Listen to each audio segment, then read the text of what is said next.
Icone, that they call now Madonna. She used to be my son's friend, and they used to go to do exercise, running from 30th Street to 29th Street, running all over.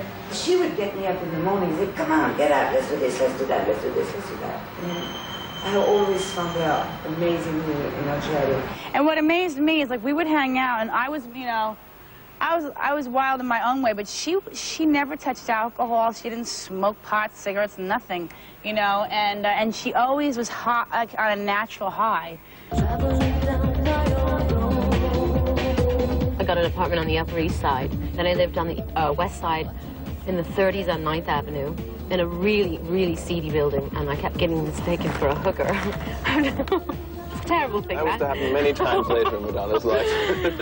Well, because I used to come out, you know, I was a dancer then, I used to come out with, like, my tights rolled up to my knees and my leotards, and I don't know, I wasn't wearing very much, but I wasn't trying, in those days, I wasn't trying to be provocative, if you can imagine.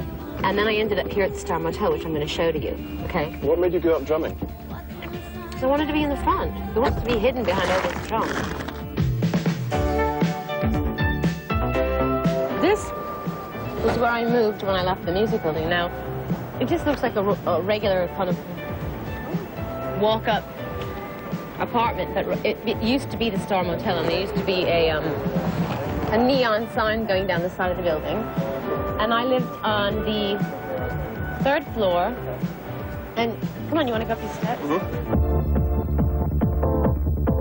So this is where I lived, and the door's locked, so we can't really go up there. But if you can see these 2 doors over here, that's where the landlady left. That's where the landlady lived. And she was very nice. She was Spanish. She had a really cute son.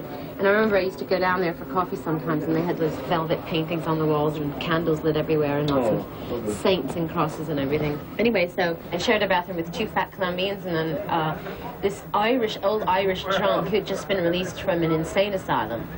And he would just be wailing all night long. It was quite scary, I have to say. And I used to have to come down and sort of shove bums out of the way to get out my door.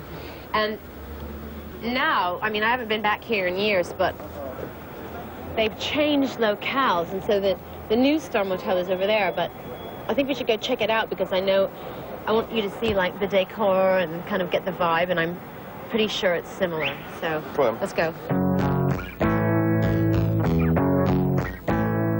So it used to be a motel, but now it's a hotel. Okay.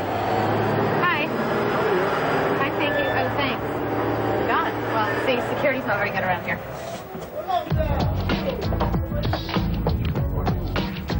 Now, this is a lot more modern than, I have to say, this is much more modern than it was. Oh, this is a good one for you. Exactly what part of no don't you understand? Every part. We have like this. No overnight visitors. No visitors after I 6. stayed in the Star Motel for months, okay?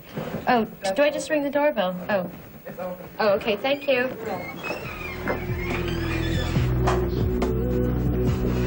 So, hello. Anyway, just like the other one, there's like a bathroom on every floor. So let's go. You want to go to the top floor? Let's go to the top floor. Doesn't it smell really bad in here?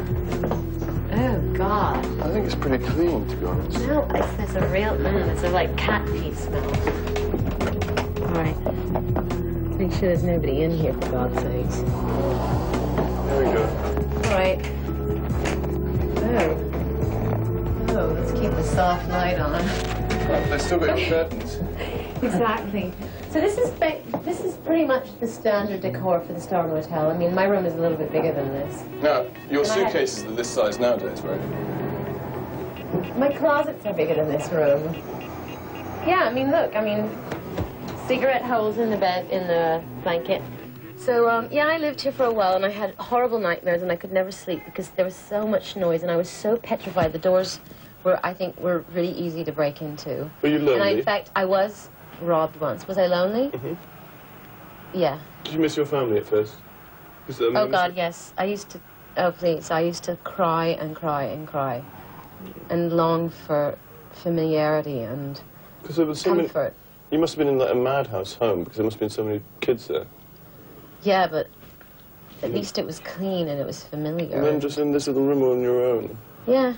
It's weird, but I just, basically, I had this thing that I just, you know, once I left, I couldn't go back. I was going to really let myself down. If I went back home, you know, I made that choice and I couldn't go back. And I couldn't ask my father for anything either. That was another thing you had. Yeah.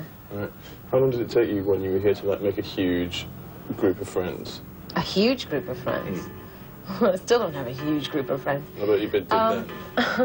Well, I'd say once I got a record deal and I moved to the Lower East Side and I started hanging out with that whole, you know, downtown art scene. Right. I mean, everybody. I mean, I had a huge group of friends, and you know, danceteria, I met so many friends, Debbie Mazar and Mara Paul, who, you know, went on to make all my jewelry back in the early days, made my boy toy belt buckle, you know, provided me with all the rubber bracelets, which, by the way, everyone was wearing at the time. I mean, everyone's got this thing in their head that, you know, I created this fashion statement, but in reality, I think everyone was dressing the way I was dressing. I just happened to be the one that got famous.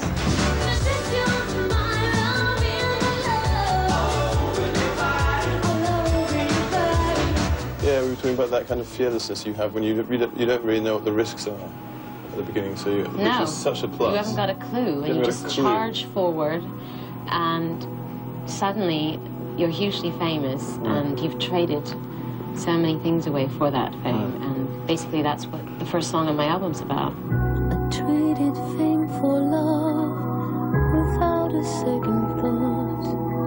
It all became a silly game. Some things cannot be bought. But I didn't have any friends when I lived in the Star Motel. So it was very lonely. It was a very lonely time. So where are we going to do now? We're going to the deli. Yeah, well, there's a deli downstairs, which they were very kind to me. They kind of, if I didn't have the cash, they'd give me food and I could pay them, like, say, the end of the week. And that's where I budgeted out my meals every day, basically. I had a choice between salted peanuts and a can of, you know, like a container of yogurt, or I had a large bag of cheese popcorn and cranberry juice. It was very yummy, I have to say. Well, I suppose, like all young people, you ate, like, once every 2 days anyway. No, I ate every day. I was quite fond of eating, as you could tell by my Zoftig figure at the time. Don't call me chunky, Rupert.